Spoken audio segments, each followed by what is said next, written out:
I'm Robert Costa in Washington.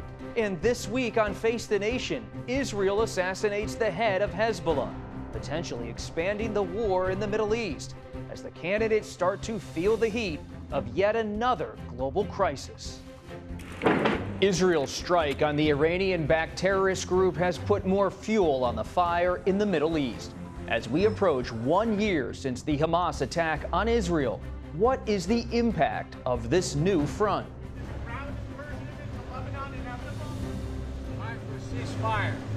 With 5 weeks till Election Day, national security and U.S. foreign policy are increasingly part of the conversation on the campaign trail. We're in a totally new situation where we've got multiple major world conflicts in the Middle East and in Europe, and again, one threatening in Asia. Strong American leadership and, importantly, smart American diplomacy is what keeps the peace. We're not going to have it with Kamala Harris. We'll speak with Trump ally Senator Tom Cotton and former Trump National Security Advisor Lieutenant General H.R. McMaster. Plus, we'll hear from retired U.S. Army General Stanley McChrystal about why he's supporting Vice President Harris. Maryland Republican Senate candidate Larry Hogan will also join us as we preview Tuesday's CBS News vice presidential debate. Plus, we'll get the latest on the flooding and devastation following Hurricane Helene, the monster storm that swept through the South, from FEMA Administrator Deanne Criswell. It's all just ahead on Face the Nation.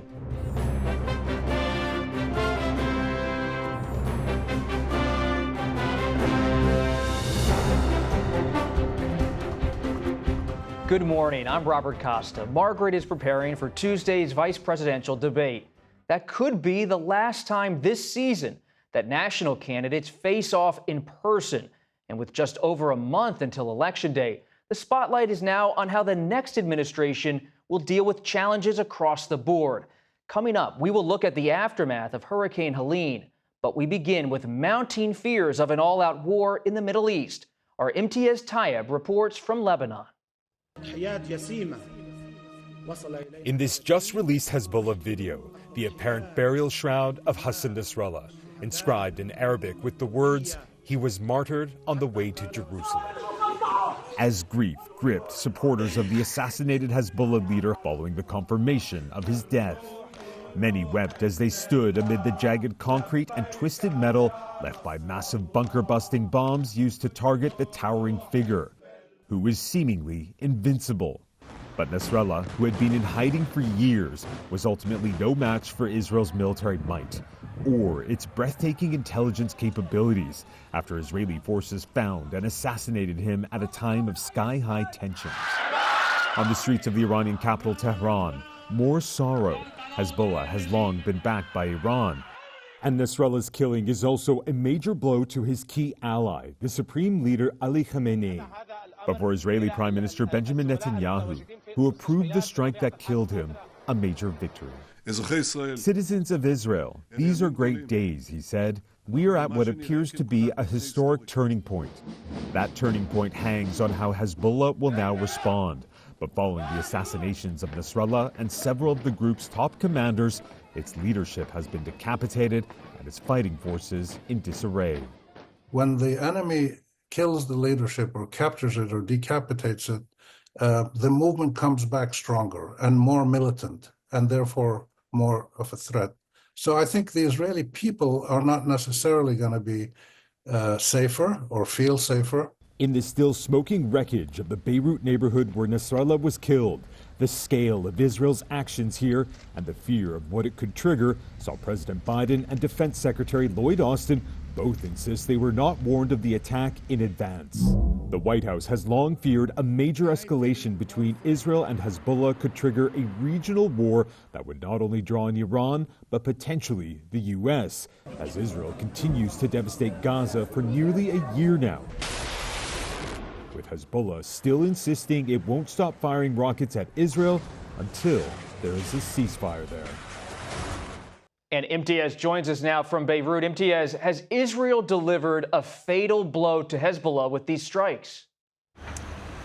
You know, Bob, I used to live here in Beirut and have been reporting on Lebanon and Hezbollah for years now. And Hassan Nasrallah, while loved by many and hated by some, Almost all here strongly admired his fierce resistance to Israel, but his assassination in that massive Israeli strike is likely not a fatal blow to Hezbollah. Now that's because Nasrallah didn't rule as an autocrat, and today it appears Hashim Safieddine will emerge as his replacement. Now Safieddine is a first cousin of Nasrallah and bears a striking resemblance to him. The 60-year-old led the group's executive council, and he is a staunch supporter of the Palestinian cause and is extremely close to Iran, signaling he may rule quite similarly to Nasrallah. Now, back in 2017, the U.S. also added Safieddine to the terrorist blacklist. Bob. MTS Tayeb, thank you.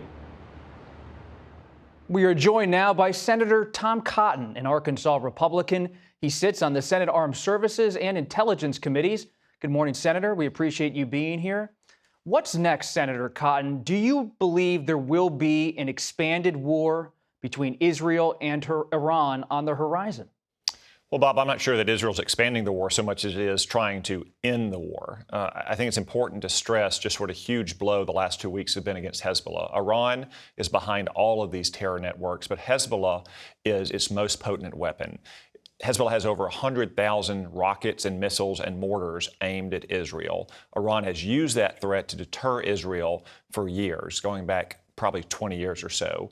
And now that Israel has absolutely devastated the entire leadership structure of Hezbollah, whether it's at the attacks that came just late last week, killing not only Hassan Nasrallah and all the other leaders, or some of their other actions, or hitting their weapons depots and manufacturing sites in Syria, now is not the time for a ceasefire or to de-escalate as Joe Biden and Kamala Harris want.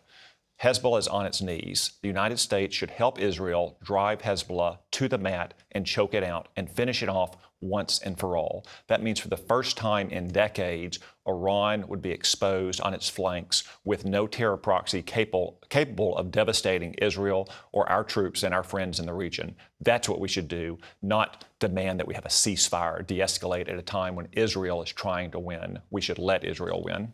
Senator Cotton, when you say drive Hezbollah to the mat, would that mean a ground invasion of Lebanon by Israel, and would you support that kind of incursion? If that's what Israel needs to do to eliminate the remnants of Hezbollah's leadership and its arsenal, then yes, of course. Again, Hezbollah had over 100,000 missiles and rockets and mortars. Now, a lot of those have probably already been destroyed. Israel needs to destroy all of them. A lot of Hezbollah's leadership has been destroyed as well. This guy that y'all just cited there, maybe he's the leader. I don't know who's in charge of Hezbollah. I'm not sure anyone else does either. It's probably someone who wasn't important enough to have a beeper or a walkie-talkie as recently as 2 weeks ago. But all of Hezbollah's leadership needs to be eliminated, just like all of its arsenal needs to be eliminated. Just like the United States needs to be much more forceful in attacking Iran's terror army in Yemen, where Joe Biden and Kamala Harris have had our sailors resting like sitting ducks in the Red Sea for months. When we finish mopping up all of these terrorist proxies, that means Iran, once again, is totally exposed. It no longer can threaten Israel and the United States and our friends throughout the region. That's why we need to back Israel to the hilt and let Israel win, rather than continue to make these feckless demands for ceasefires and de-escalation that Kamala Harris and Joe Biden have been doing for a year now. You sit on the Senate Intelligence Committee. Is there an alarm sounding in your ranks about any potential threats to Americans in the Middle East or to U.S. targets at this point? Well, from the minute Joe Biden and Kamala Harris got to the White House, there's been threats to Americans. Iran and its proxies have attacked our troops over 100 times, and we've barely ever struck back. There's been continued attacks on us. Again, just like we should support Israel in striking back against these terrorists, we should be striking back harder again. But that's not Kamala Harris and Joe Biden's policy. From the very beginning, they've appeased and conciliated the Ayatollahs. Kamala Harris, for instance, opposed Donald Trump's strike that killed Iran's terrorist mastermind in 2020. Over the last 4 years, they've given away tens of billions of dollars in sanctions relief. They've looked the other way as Iran violates sanctions. They've continually put more pressure on Israel than they put on Iran's terrorist proxy. That's why Kamala Harris is the Ayatollah's hand-picked candidate, and why the Ayatollahs are hacking into Donald Trump's campaign and trying to kill him. Turning to Ukraine, former President Donald Trump, you're a big supporter of his. He met with President Zelensky in recent days in New York. He talked about a potential deal to end the war. What kind of deal would that be? How would it exactly look? You're close to Trump and this process. Well, he hasn't been specific, and I think that's for a reason. One, he doesn't know what the world is going to look like in another 3 months when he takes office. He doesn't know how much more Joe Biden and Kamala Harris might screw things up. But here's what we do know. This never would have happened on Donald Trump's watch because it didn't happen on Donald Trump's watch. Vladimir Putin has invaded Ukraine twice, both times with Joe Biden in the White House. First as Barack Obama's understudy, second with Kamala Harris in the White House with him. That came just a few months after the disastrous collapse in Afghanistan. Those things are not unrelated. When you project weakness, as Kamala Harris and Joe Biden have, and you suggest to your enemies that they can push you around and walk all over you, you get the kind of conflicts we see in Europe and that we see in Israel, and you get the chaos we see at our southern border. Bob, the administration just acknowledged. I know, but Ukraine for a second. Just pause on this for a second, Senator. Senator Vance, who's going to be at the vice presidential debate on Tuesday, hosted by CBS News, he's talked about on a recent podcast a demilitarized zone as a part of a potential peace deal between Ukraine and Russia. He said it could look like something like the current line of demarcation between Russia and Ukraine that becomes a demilitarized zone, heavily fortified so the Russians don't invade again. The details matter here. Would a demilitarized zone be something as part of a peace deal that you would be comfortable with as a Republican senator? The details do matter, but Donald Trump has said he's not going to negotiate against himself or against Ukraine in advance. Once he takes office, that's the time to start hammering out the details in private and to make sure that something like this can't happen again, which didn't happen when he was president after the first invasion of Ukraine. But again, I just want to say the chaos that Joe Biden and Kamala Harris have unleashed across this world isn't limited to the other side of the world. It happens right here. The administration just acknowledged that they released more than 13,000 convicted murderers who illegally entered this country, more than 15,000 convicted sex offenders. That's 28,000 rapists and murderers who illegally entered our country, who Kamala Harris and Joe Biden have let roam our streets. That's the kind of chaos that they have unleashed for the last 4 years and that Donald Trump will put an end to. You're confronting the Democrats here on this show. You're bringing up all of your different arguments. Former President Trump, even though there are just a few weeks left in the campaign, has so far said he does not want to participate in another debate with Vice President Harris. Is that a mistake? Do the American people deserve to hear more from former President Trump and the Vice President about their views? Well, I think they deserve to hear a lot more from Kamala Harris because she's been lying to them for the last 3 months. If you look at her record, she's been trying to run away from it from the very moment she took the nomination from Joe Biden. She wants to ban gas-powered cars. She wants to give reparations based on race. She wants to ban fracking. She wants to take away private health insurance on the job. These are not positions that she took as a teenager in high school. These are positions she took as a 54-year-old woman running for president in her own right. That's the true Kamala Harris, a weak, dangerous San Francisco liberal. Kamala Harris is the one who owes the American people a lot more answers. Donald Trump can simply point at his record and say, for 4 years when I was president, we had peace, prosperity, a secure border, and we were respected around the world. That's what the American people remember. That's what they're going to get when they elect him again to the White House. But should Trump debate again? He's already debated twice. Okay. And JD is going to debate Tim, and he's going to do a great job telling his story and pointing out what a radical record Kamala Harris and Tim Walz have. The American people know what Donald Trump will do in office. Kamala Harris is still trying to fool them. Senator Tom Cotton, Republican of Arkansas, thanks for being here on Face the Nation. We appreciate it, and we will be back in 1 minute. Stay with us. We are back with retired Army General Stanley McChrystal. He did endorse Vice President Kamala Harris last week and is appearing today on Face the Nation as a Harris campaign surrogate. Good morning, General. We appreciate your time.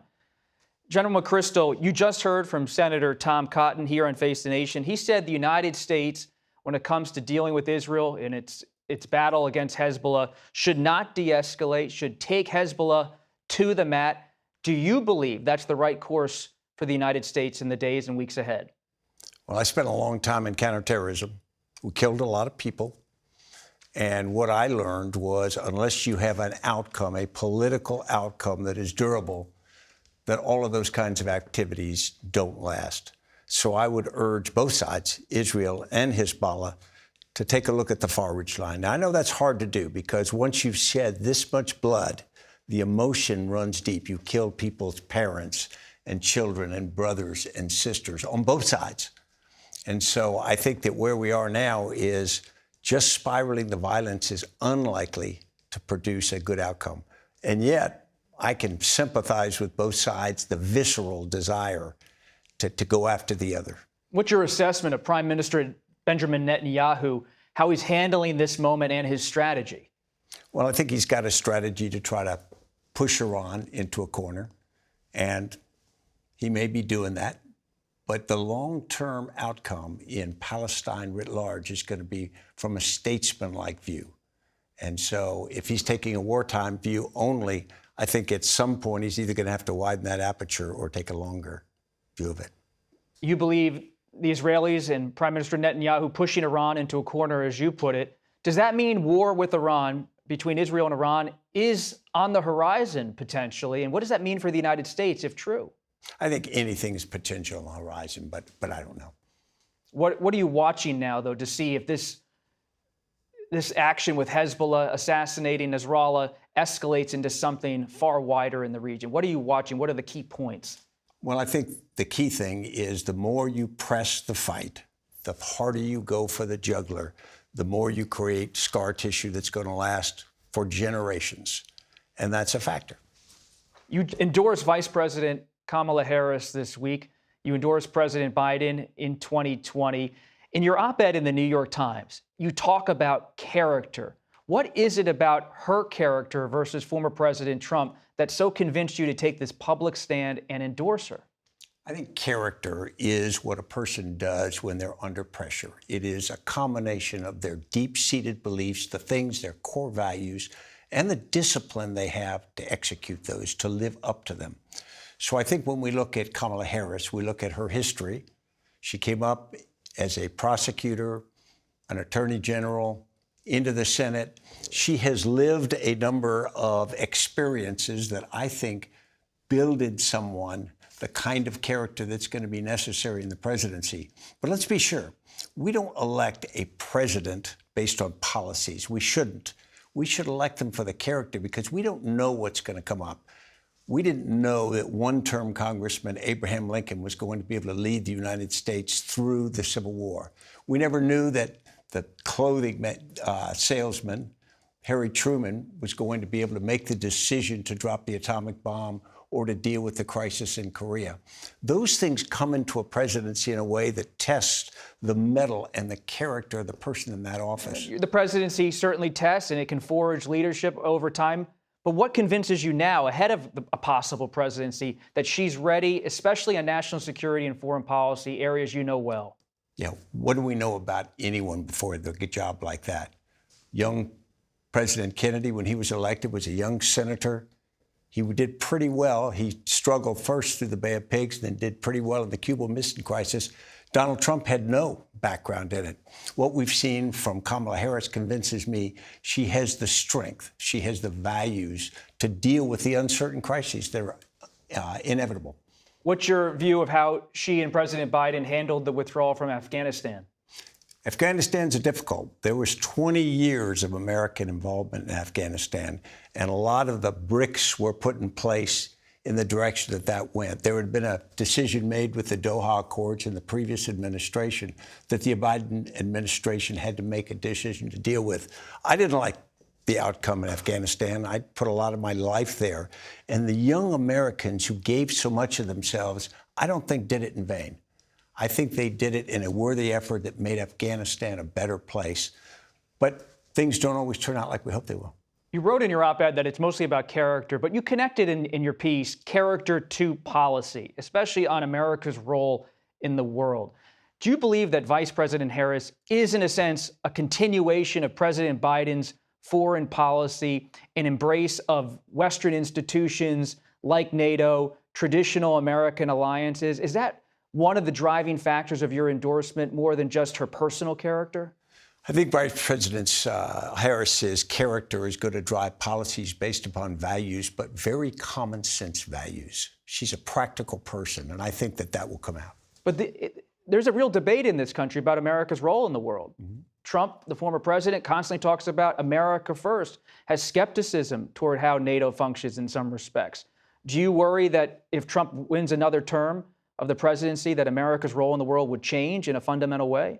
I think America's role in the world is critical. Take, for example, the war in Ukraine. You can make an argument that Ukraine is not a strategic national interest for the United States. I cannot accept an argument that Europe is not. And yet, if Ukraine falls to Russian aggression, even a significant part of it, the Baltic states and our NATO alliance is going to be increasingly threatened, and I would argue weakened. And I think long-term, that's much against our interest. Is it credible that, as Trump says, that he could cut a deal to end the war in Ukraine? I would doubt that. But if he has a deal, he doesn't talk about details, as we just discussed with Senator Cotton, but he's claiming he can cut a deal. Would Vice President Harris, you think, be able to end the war between Russia and Ukraine?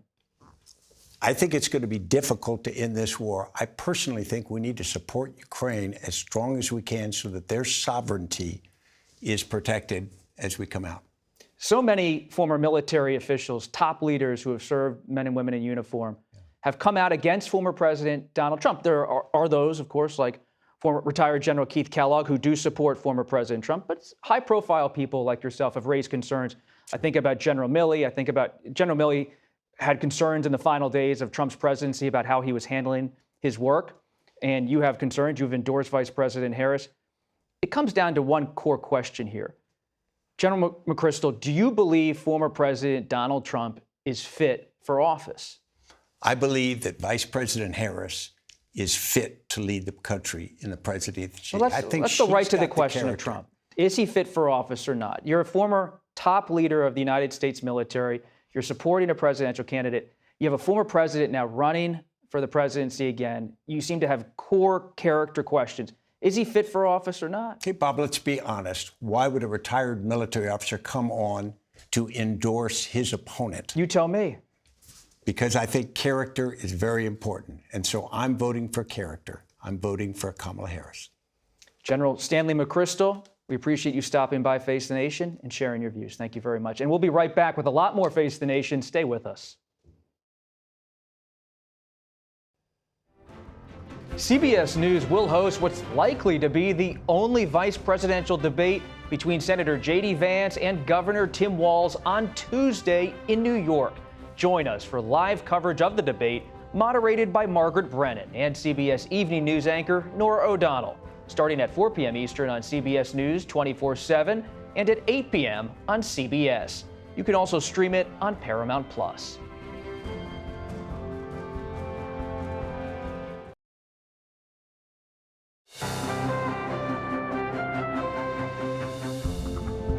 Welcome back to Face the Nation. We turn now to the devastation of Hurricane Helene. She made landfall in Florida early Friday and swept through southeastern states. The damage has been enormous in terms of the death toll and loss of homes and businesses. FEMA Administrator Deanne Criswell joins us now for an update on the recovery efforts. Administrator, thanks for being here. What can you share about the latest death toll from this devastating hurricane? Good morning, Robert. Right now I'm here in Florida, and I believe yesterday as I traveled with the governor to assess damages there, he accounted for 11 deaths here, but I would refer to the states for the specific numbers because they're the ones that are tracking this. But what I can tell you is we are getting reports of multiple fatalities across the 5 states. Which regions have been hardest hit? So this has been, Robert, a true multi-state event. I have seen, my team on the ground has seen significant impacts in Florida, Georgia, South Carolina, North Carolina, and Tennessee. I saw the impacts here in Florida yesterday. I'm traveling to Georgia today so I can see the impacts firsthand there. And I'll be in North Carolina on Monday so I can assess the impacts there. But we're hearing significant infrastructure damage to water systems, communication, roads, critical transportation routes, as well as several homes that have been just destroyed by this. So this is going to be a really complicated recovery in each of these 5 states that have had these impacts. And where has the flooding been worst? Where do you see real problem areas still at this moment? Well, here in Florida, they had up to 15 feet of storm surge in Taylor County, which is where I was at with the governor yesterday. These are record storm surges across the Big Bend area. I heard reports of up to 9 feet of storm surge in the St. Pete Beach area. In North Carolina, we're still in active search and rescue mode. They're still having flooding issues and landslides. And so we're still actively working on search and rescue missions up in North Carolina. But we've had significant wind and flooding damage again in all 5 of these states. Was North Carolina in particular prepared for this level of flooding? Have they ever dealt with anything at this magnitude? I think this is really, Robert, historic flooding up in North Carolina, and especially this western part of North Carolina. I don't know that anybody could be fully prepared for the amount of flooding and landslides that they are experiencing right now. But we have had teams in there for several days. We're sending more search and rescue teams in there. Water is a big concern right now as well. And so we have sent bottled water in, but we also have the Army Corps of Engineers that's getting ready to start assessments today to see what we can do to help get those water systems back online quickly. And we're also moving in satellite communication, Starlink satellites into the area to help facilitate the lack of communication that part of the state is experiencing. And what are you seeing in terms of health consequences from this hurricane, in terms of water quality, access to food, access to medicine? All of it is having really significant impacts. We know that many healthcare systems have been impacted. And so we also have healthcare assessment teams that are assessing the hospitals and the ability to support the people that are experiencing impacts from this storm. There are multiple boil water notices across all 5 states. And so that's why we're bringing in teams to help assess those water systems to see what we can do to get them back online as quickly as we can. But we're also, again, bringing in the commodities. How do you conceptualize this storm in the broader question of climate change? Well, I think what we're seeing, Robert, is, this storm took a while to develop, but once it did, it developed and intensified very rapidly. And that's because of the warm waters in the Gulf. And so it's creating more storms that are reaching this major category level than we've seen in the past. It's also creating greater amounts of storm surge in the coastal areas. It's creating greater amounts of rainfall as it moves up north. And so in the past, when we would look at damage from hurricanes, it was primarily wind damage with some water damage, but now we're seeing so much more water damage. And I think that is a result of the warm waters, which is a result of climate change. And here in Washington, the question now turns to resources. Does FEMA have what it needs to deal with this level of storm, this moment in history with this kind of hurricane? Well, we absolutely have enough resources from across the federal family. FEMA's one part of the team, and we have the ability to bring in all of our team members from many other federal agencies to support this response. As we move into recovery, we can pivot those resources to help support that recovery portion. Recovery can be complicated. These 5 states are going to have very complicated recoveries, but we will continue to bring those resources in to help them, technical assistance as they're trying to identify the best ways to rebuild.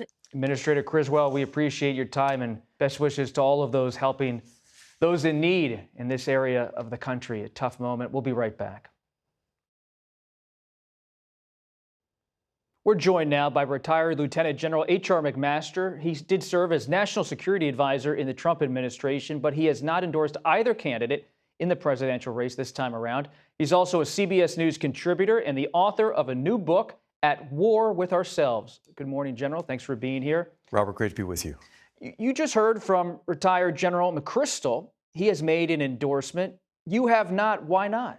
Well, Robert, I respect his ability to make that decision and right to make that decision. But what concerns me these days is the military is getting drug in to partisan politics. And you hear really both parties trying to involve the military. Now, of course, General McChrystal is endorsing Vice President Harris as an individual, but I think sometimes it's difficult to differentiate between an individual endorsement and the military getting drug into partisan politics, right? You hear this narrative these days, from some people on the far right that the military is woke, or from the far left that the military is extremist. Hey, the military is not woke or extremist, right? The military is doing its duties under the Constitution and for whoever's elected commander-in-chief. So that's been a big part of my reticence. And then the other role is, I think, Robert, the other reason is, I don't think anybody needs me to tell them how to vote, right? In the book and in other venues, I lay all of it out, right? The good, the bad, the ugly, of the Trump administration. But I do so in context of the 8 Obama years that followed it and the 4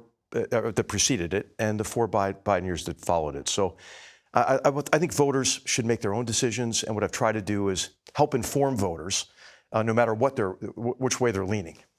Let's turn to the Middle East. What's your view? You heard from Senator Cotton, you heard from General McChrystal. How do you see a possible war on the horizon, if any, between Israel and Iran? Or is there something that can be done, especially by the United States, to contain what is happening? Robert, I would say there already is a war between Israel and Iran. And it's a war that Iran has been waging for 4+ decades. Nasrallah, who was there at the beginning of Hezbollah, who was there when they killed 241 Marines in Beirut and began a campaign against not only who Nasrallah called the cancerous boil of Israel, but the great Satan of the United States. And Nasrallah, remember what his catchphrase was at the end of almost many of the speeches that he gave, which was, "The Jews are vulnerable because they love life. We can take that away from them. We will win because they love life and we love death." And so the Israelis have had really no choice. Remember, right after the heinous attacks of October 7th, that's when Hezbollah launched rockets at Israel in solidarity with Hamas. That resulted in the evacuation of 10% of Israel's territory. About 70,000 Israelis are out of their homes. And so I think Israel is taking the right approach to escalate against an enemy who's been able to escalate really on their own terms with impunity.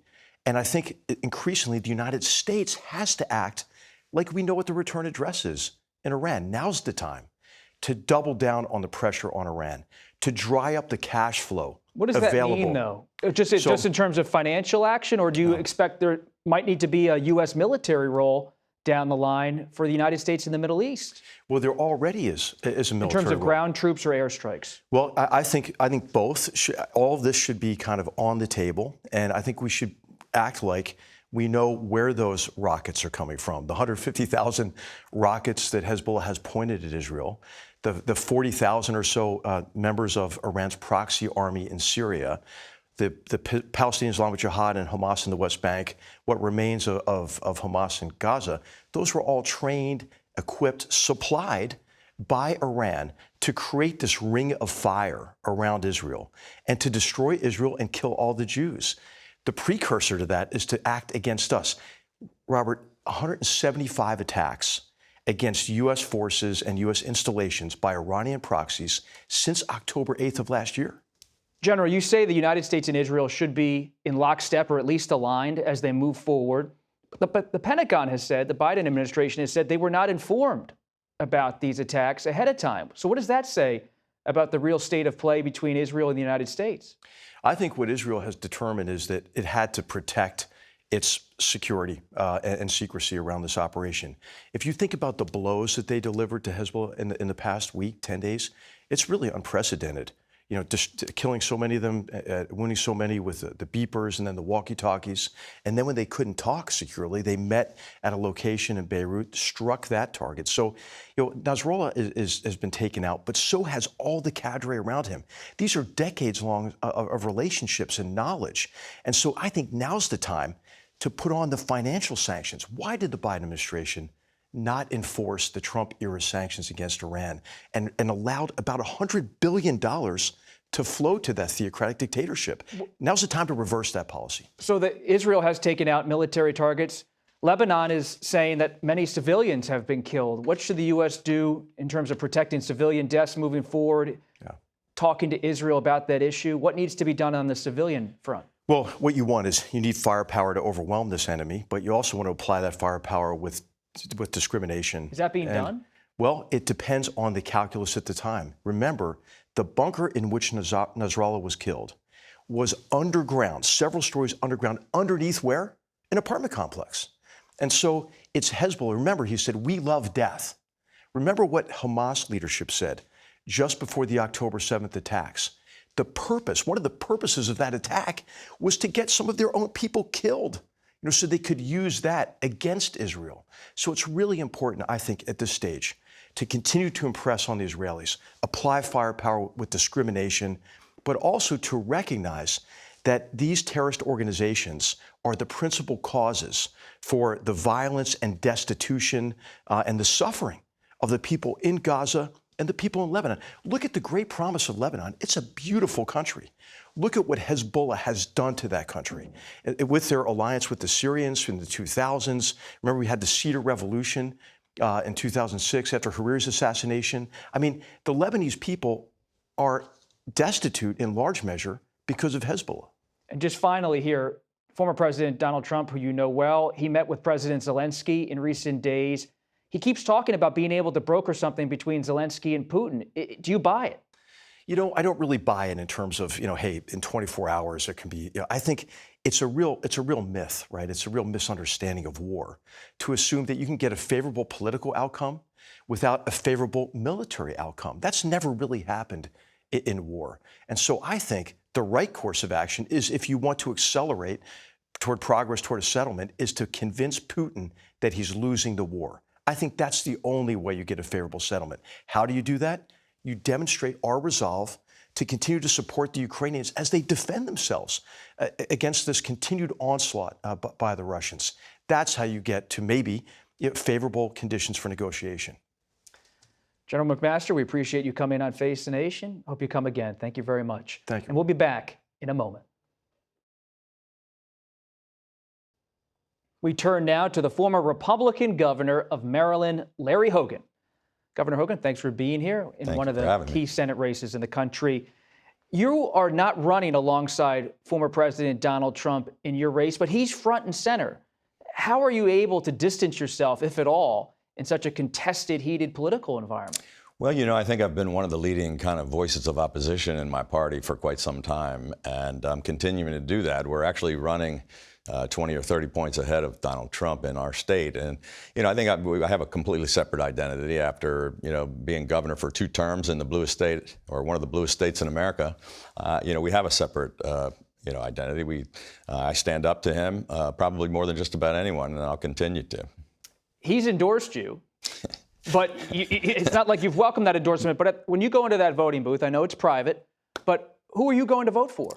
Well, look, I've said neither one of the 2 candidates has earned my vote, and the voters in the country are going to be able to make that decision. So there's no chance you vote for Trump?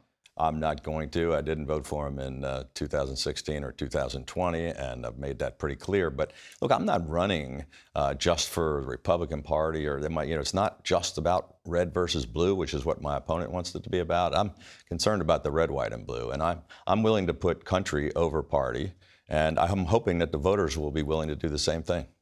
I asked retired General McChrystal this about former President Donald Trump, who in recent days on the campaign trail has attacked Vice President Harris. He's said she has mental issues. He has said thing after thing, questioning her intelligence, her ability.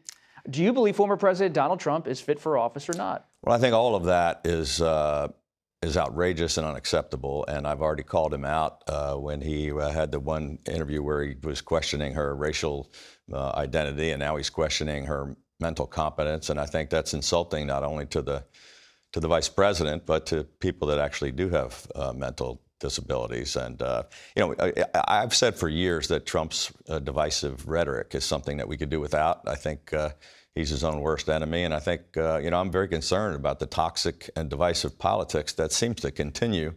Really back and forth. It's what people are so fed up with. It's why they want to change Washington, and it's why I'm running. When you were governor, you have often said you did not try to go against abortion rights in any significant way, but the U.S. Senate's a totally different place than being governor, as you know. Yes. If you were elected to the United States Senate this November, would you support eliminating the filibuster to secure abortion rights? Well, I'm going to, on day one, support the compromise bill to secure Roe and protect abortion rights all across the country so that no one ever comes between a woman and her doctor. I don't agree with both my opponent and Donald Trump about trying to do away with the filibuster. Why not? So we can jam things through on a partisan basis on one vote, so we can have the pendulum swing back and forth and create more divisiveness. I think we need to find buy-in and bipartisan cooperation, just as I did in a state that has a 70% Democratic legislature. But we did things like cut taxes and lower the cost of health care and to, pass a criminal justice reform act. We got to find a way to get people in Washington to stop just name-calling, stop trying to jam things through on the left or the right. And the filibuster it requires bipartisan cooperation and consensus, and that's exactly what I think we desperately need in Washington. But what do you say to that Democratic voter in Maryland who says, I liked you as 2 terms as governor, I'm a Democrat, but I voted for you, but I need you to go further on abortion rights than saying, I'm not going to touch the filibuster. They want you to break the filibuster. Well, I'm not sure there are too many of those. Look, I'm very supportive of women's right to make those decisions, not to come between a woman and her doctor. I'm going to sponsor a bill on protecting Roe. I'm going to sponsor a bill on IVF. I ran for governor promising that I would not change, that I would not do anything to limit access to abortion. I kept that promise for 8 years, and I'm now promising them again that I'm going to fight for that when I'm in the United States Senate. If you are in the United States Senate, what kind of Republican Party would you be part of? You always have cast yourself in our conversations over the years as a traditional Republican. You've praised former President Ronald Reagan. It's Trump's party. Well, that's one of the reasons why I'm running. I think we need to get the country back on track. I'm standing up. I'll stand up to the current president, the former president, or the next president when I think they're wrong. I'll work with them when I think they're right. I'll stand up to the Democratic Party and the Republican Party. It's what I've done my entire career. I've been a leading voice in America to try to do something about this, very divided country where all we do is fight with one another and nothing ever gets done. I'm a guy that likes to get things done. I'll work across the aisle in a bipartisan way, as I did for the past 8 years. And I think that's what we really need in Washington. I think it's what most people want. But is it possible? I mean, looking at your own record, you thought about, flirted with a possible no labels or independent run for president over the past year or so. And former Congresswoman Liz Cheney, for example, from Wyoming, a Republican, she's broken with Trump. She recently suggested, as I'm sure you've heard, that it might be time for a new party. Do you believe that's right? Is it maybe time for the traditional Republicans, the non-Trump Republicans, to say, enough, time for something new?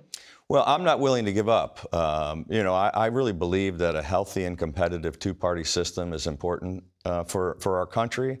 I'm very concerned that I believe both parties are way off track from what their kind of base core values used to be. I think the Democratic Party is moving too far to the left. I think the Republican Party has, as you said, become more of a Trump party. But I'm not willing to give up. It's why I'm running. It's also why I stepped up. I got in this race when the bipartisan deal fell apart to secure the border, supply support and funding for Israel, Ukraine, and Taiwan, and people voted against it because they didn't want to give a bipartisan win. My whole emphasis has been about how we find consensus, how we find common ground for the common good, and that's what I based my whole career on. And so I'm hoping that the voters will actually want that kind of leadership in Washington. If they decide just another partisan, rubber stamp politician, and they just want to vote based on red or blue, I'm not going to be in the Senate. But if they want to change Washington, I think I'm exactly the kind of person that can make a difference. If former President Donald Trump calls you up on the phone in the next few weeks and says, Larry, I'd like to go to an Orioles game with you, and then maybe have a campaign rally, would you appear with Trump in Maryland? No, I don't think I will. I don't think he's going to spend much time in Maryland because he's down, by about 30 points, and he's not going to really be campaigning in Maryland. But he should go watch a game sometime. Yeah, sure. But you have no interest in appearing with him at all. No.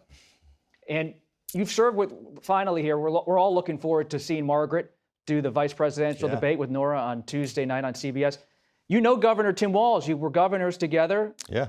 Is he a strong debater? Are you looking forward to seeing what he does? Do you like him? I've never seen him debate, but look, I think everybody's going to be interested to tune in. I'm just hopeful that in this debate we can have a real, healthy debate on the issues that people care about. People are concerned about the economy and inflation and affordability. They're concerned about crime and the border. Hopefully, those candidates will talk about it instead of just typical politics. Governor Larry Hogan, thank you for being here, running for Senate in Maryland. We'll be right back. Thank you. That's it for today. But before we go, we want to say happy birthday to former President Jimmy Carter, who will turn 100 on Tuesday. And also on Tuesday, CBS will host the vice presidential debate moderated by Margaret and Norah O'Donnell. Make sure to tune in to CBS for the pregame, the debate, and the after-debate analysis. For Face the Nation, I'm Robert Costa. Thanks for joining us.